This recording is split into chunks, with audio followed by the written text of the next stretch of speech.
A while back, we made a video called Stop Wasting Money on Expensive Vacuums. And the main point we made is that yes, you can get some good vacuums for less money, and I'm gonna show you those. However, what we didn't mention is that a lot of these cheaper vacuums might actually be overpriced. You can spend a lot on a Dyson like this V11 or this V15 Detect, but you're thinking to yourself, why should I spend that much money when you can just get something like this? Okay, this vacuum is around $80. It's got a brush roll, it's got a motor, but what about suction? The answer is 9 kilopascals.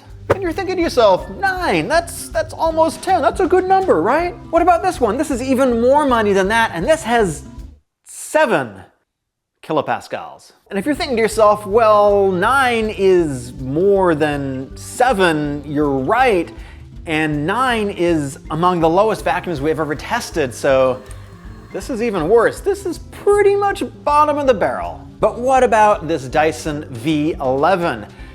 This has 23 kilopascals. That is 3 times more than the crappy red one. That is massive. So let's get into it. Okay, but suction isn't everything. I think we can acknowledge that. I mean, we're not all suckers for suction.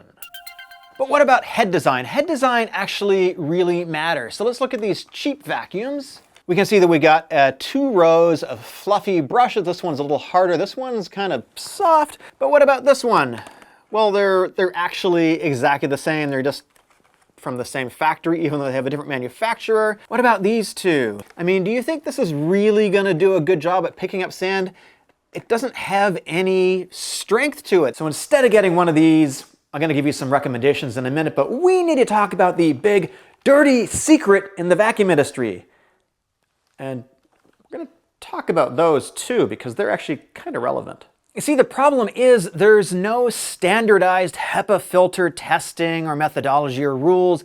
Manufacturers can say it's got a HEPA filter and do whatever they want, but there's one more problem, which is even bigger than just the HEPA filter problem. And the problem is that most of these cheap vacuums do not have a sealed canister, so all the dust, the dirt, and the dander that comes from these guys over here, they end up back inside your room where you don't want it. So I've got some recommendations, and I'm gonna keep them pretty much on the budget end of things, but there's a couple caveats. First up is the Black & Decker Power Series Extreme for pets. I've recommended this vacuum many times because of a couple of reasons. First, it is a little bit more expensive than the ultra budget vacuums, but this has really good suction. We tested this at 22 kilopascals at the wand, and that actually is pretty much on par with the Dyson V10, and that vacuum costs about 3 times more than this does. This has also got a really good quality head. You've got 2 rows. You've got these purple bristles, and then you've got this fairly firm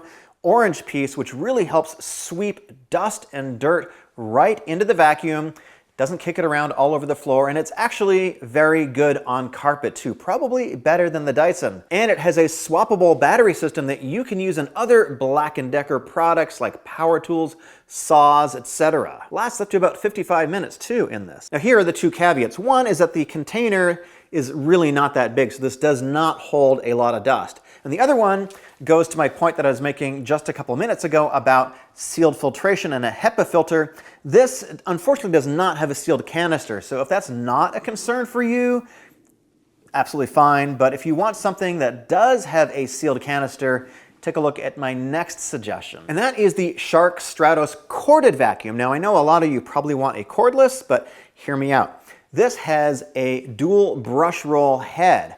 You've got a roller on the front, which is going to be able to polish your hardwood, your hard floors, and then you got a second roller with some fins on it with some hard bristles and a little bit of rubber piece that is also good for really getting the dirt and dust inside this. And one thing that you get with a cord is that you get consistent power, and this thing is pretty powerful, and it does have very good suction. And this is a whole lot cheaper than the Shark Stratos cordless. Now I know not everybody likes Shark vacuums for one reason or another. I get a lot of comments about reliability, so I've also got this Kenmore DU5080 on the list. The DU4080 is also very comparable to this too, and this is about the same price as the Shark that we just looked at.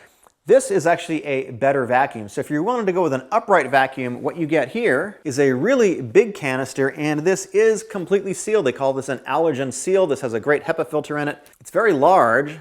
You got a 2-stage filter, and this also has really, really good suction. It does a pretty decent job on hard floors. It does a pretty decent job on carpets. It's probably not the best for pets because the brush roll can get a little bit tangled up, but at this price point, and the wand comes off so that you can use it on stairs. It's pretty lightweight. I definitely think this is a great value. And finally, if you're willing to spend just a little bit more money, the Dyson V11 Torque Drive is an excellent vacuum. There's my cats again. You get into the Dyson ecosystem. This has incredibly strong suction. It is one of the highest that we've tested for any cordless vacuum. You get a proper HEPA filter with a sealed canister, and this thing is lightweight. I use it pretty much every day. You can use it on stairs. You can use it around corners. It has great suction. It has a really good head. And the only slight downside is that it's not as good on carpets as some of the other vacuums. My cats are really acting up today. Now I know some people have been complaining about Dyson customer service. I have no particular experience with that myself. I found all of my Dysons to be incredibly reliable, so I can definitely recommend these as long as you can find a good deal on them. My links are down below. There's another video right over here on my top 5 favorite vacuums from different categories. Click on that. Thanks for nerding out with us.